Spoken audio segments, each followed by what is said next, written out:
DSC students plus విద్యార్థులు వాళ్ళకు జరిగిన అన్యాయాన్ని వాళ్ళు వ్యక్తపరచడం కోసం ఇక్కడ ఒక రిలే నిరాహార దీక్ష అనేది ఏర్పాటు చేయడం జరిగింది. దానికి సంఘీభావంగా యువత వైఎస్ఆర్సీపీ మనం సంపూర్తిగా వాళ్ళకు మద్దతు జరపడం జరిగింది. ఆ మద్దతు కోసమై మనం కూడా ఇక్కడికి రావడం జరిగింది.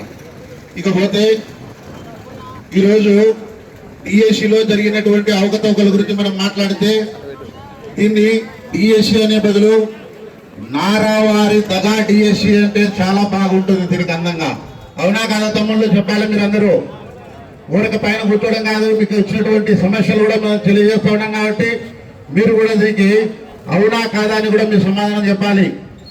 ఈరోజు జరిగినటువంటి ఇంత ఘోరమైనటువంటి తప్పిదాన్ని వాళ్ళు తప్పిపుచ్చుకోవడం కోసం ప్రతి విషయాన్ని దాటవేస్తూ తిరిగి రివర్స్ వైసీపీ మీద రివర్స్ దాడి చేయడం జరుగుతూ ఉంది.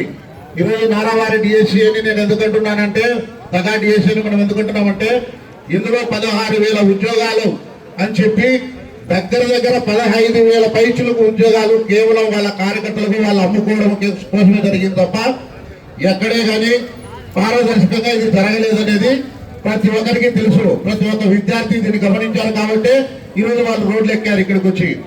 ఈరోజు మనం చూసాం ఢిల్లీలో జంతర్ మంతర్ దగ్గర ఏం జరిగిందనేది. ఇదే నీట్ పేపర్ లీక్ అయిందంటే వాళ్ళు చేసిన ధర్నాకు వాళ్ళు చేసిన ఉద్యమానికి సెంట్రల్ గవర్నమెంటే దిగొచ్చి దానికి సంబంధించిన మినిస్టర్ కూడా రాజీనామా చేసే పరిస్థితి వచ్చింది.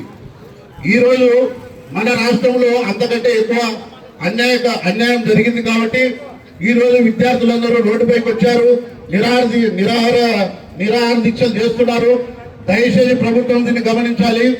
అలాగే తక్షణమే నారా లోకేష్ గారు మీరుగా దీనికి బాధ్యత వహిస్తూ రాజీనామా చేస్తే మీరు సచ్చిలుగా నిరూపించుకోవడానికి అవకాశం ఉంటుంది. లేదా మీరుగా దీని మీద సిబిఐ ఎంక్వైరీ చేయాలి. వేసి దీని మీద మేము ఏ తప్పు చేయలేదని మీరు నిరూపించుకోగలిగితే ఈ రాష్ట్రంలో మళ్ళీ మీకు పుట్టగతులు ఉంటాయి తప్ప లేకపోతే నెక్స్ట్ మీరు ప్రజల్లో తిరగలేని పరిస్థితి కూడా ఉంటుంది.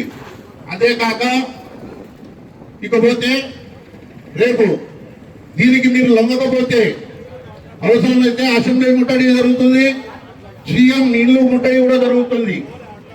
కాబట్టి మీరు దయచేసి దీన్ని గమనించి మీరుగా బాధ్యత వహిస్తే చాలా బాగుంటుందని మేమందరం విజ్ఞప్తి చేస్తూ ఉన్నాం. ఇకపోతే ఈ రాష్ట్రంలో జరుగుతున్నటువంటి ఇంకొక దారుణమైన పరిస్థితి ఏంటంటే ఆ రోజు రాజశేఖర రెడ్డి సారు పేద